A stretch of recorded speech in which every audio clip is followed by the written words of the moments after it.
Hello friends, Siragadikka ஆசை அடுத்த வர எபிசோடில் என்ன நடக்கலாம் அப்படிங்கிறத பற்றி பார்க்கலாம். ஸ்டோரி ரொம்ப இன்ட்ரெஸ்டிங்காகவும் எமோஷனலாக கொண்டு போய்கிட்டு இருக்காங்க. 2-3 வாரத்துக்கு முன்னாடி ஸ்டோரி ரொம்ப போரிங்காக இருந்தாலும் முத்து மீனா எப்போ ரோஹிணியோட பிரச்சனையெல்லாம் கண்டுபிடிச்சாங்களோ அதுக்கப்புறம் மறுபடியும் ஸ்டோரி ரொம்ப இன்ட்ரெஸ்டிங்காக சுவாரஸ்யமாக மாற்றிட்டாங்க. அது சம்மந்தமாக இன்றைக்கான எபிசோட் லாஸ்ட்டில் ப்ரொமோவும் காட்டியிருக்காங்க. ஏற்கனவே பார்த்தா ரோஹிணியை பிரிஞ்சு இருக்க முடியாமல் மனோஜ் சாராயெல்லாம் குடிச்சாங்க, நிறைய பிரச்சனை பண்ணாங்க, போலீஸுக்கு போயிட்டு வந்தாங்க, அண்ணாமலை கண் கலங்கினார்.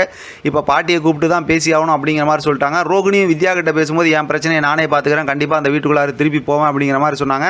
அது சம்மந்தமாக தான் இப்போ ப்ரொமோவில் காட்டியிருக்காங்க. சரி, இப்போ கதைக்கு வருவோம். ப்ரொமோவில் என்ன சொல்லியிருக்காங்க அப்படின்னு பார்த்தோம்னா, ரோஹிணியை போட்டு விஜய் அடின்னு அடிச்சதுக்கப்புறம் உன் சம்மந்தமாக நாங்கள் இன்னும் நிறைய உண்மையை தெரிஞ்சிக்க வேண்டியது எதுவும் இருக்குதா, எங்கள்கிட்ட எதுவும் நீ மறைக்கிறியா அப்படிங்கிற மாதிரிலாம் கேட்க ஆரம்பிச்சிட்டாங்க. அதே நேரத்தில் பார்த்தோம்னா மீனா கற்பூரம் ஏற்றி கொண்டு வந்து காட்டுறாங்க.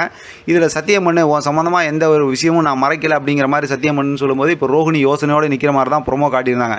இதில் என்ன ட்விஸ்ட் அப்படின்னு சொல்லி பார்த்தோம்னா, ரோஹிணி நான் அதாவது மனோஜ் கூட வாழணுங்கிறதுக்காக நான் என்ன வேணால் செய்வேன் தான் வித்யா கிட்ட சொல்லியிருக்கிறதுனால இப்போ அவங்க சத்தியம் தான் பண்ண போகிறாங்க அப்படிங்கிற மாதிரி தான் யோசிக்க தோணுது. ஏன்னா அவங்களுக்கு கல்யாணம் ஆகிடுச்சு, குழந்தை இருக்குது அப்படிங்கிற விஷயத்தெல்லாம் சொன்னால் என்ன பண்ணுவாங்கன்னே தெரியாது. ஏன்னா விஜயாலாம் செம்ம கோவத்தில் இருக்காங்க. ஏற்கனவே வீட்டில் இருக்கவங்க எல்லாருமே கோவத்தில் தான் இருந்துகிட்டு இருக்கனால அவங்க போய் சத்தியம் மறுபடியும் பண்ண போகிறாங்க. இந்த உண்மை தெரியும் போது என்ன நடக்குங்கிறது அப்புறம் தான் நம்ம பார்த்து தெரிஞ்சிக்க முடியும். ஆனால் இப்போ கதையை பார்த்தோன்னா மறுபடியும் வேறு பக்கத்து அப்படியே கொண்டு போயிட்டாங்க அப்படின்னு தான் சொல்லுவேன். ஏன்னா இன்றைக்கான எபிசோடில் பார்த்தோம்னா அந்த அருண் போலீஸ் கூட சீதா அவங்களோட லவ் அக்செப்ட் பண்ணி ஏறி பைக்கில் உட்காந்துட்டாங்க. அதனால் இனிமேல் பார்த்தோம்னா அந்த ட்ராக்கில் அந்த போலீஸு அப்படி இப்படின்னு சொல்லி அந்த கல்யாணம் சீதா முத்து, அதே நேரத்தில் அந்த அருண் போலீஸ்குள்ளார இருக்க சண்டை அப்படிங்கிற மாதிரி ட்ராக்கை மாற்றி அந்த பக்கத்து கதையை கொண்டு போவாங்க.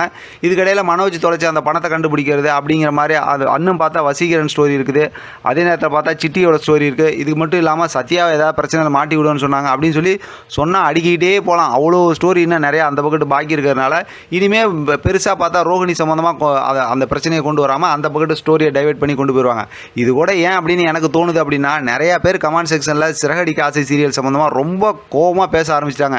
ஏங்க ரோஹிணிலாம் மாட்டிக்கவே மாட்டாங்களா, ரோஹிணி தான் ஹீரோயின் அந்த கதையில், ரோஹிணி சம்மந்தமாக எந்த ஒரு பிரச்சனையும் வர மாட்டேங்குது, என்ன தான் கதை எடுக்கிறீங்க அப்படின்னு சொல்லிட்டு தொடர்ந்து எல்லாரும் பேச ஆரம்பிச்சிட்டாங்க. அதனால் எல்லாத்தையும் சமாதானப்படுத்துறதுக்காக இப்போதைக்கு ரோஹிணி சின்னதாக ஒரு மாட்டின மாதிரியும் மறுபடியும் சமாதானம் ஆகி அவங்க கதைக்குள்ளார வந்துட்ட மாதிரியும் தான் கொண்டு வராங்கங்கிற மாதிரி எனக்கு தோணுது.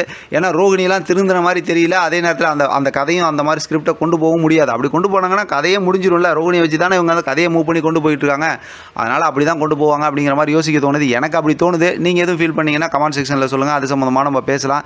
அடுத்து வர ப்ரொமோ வச்சு நம்ம அடுத்து எப்படி ஸ்டோரியை மூவ் பண்ணுறாங்க அப்படிங்கிறதையும் தெளிவாக நம்ம ரிவ்யூ பார்த்துக்கலாம். இதை பற்றின உங்களோட கருத்து கமெண்ட் பாக்ஸில் தெரியப்படுத்துங்க. தொடர்ந்து ஆதரவு கொடுங்க. தேங்க்யூ ஃப்ரெண்ட், தேங்க்ஸ் ஃபார் வாட்சிங்.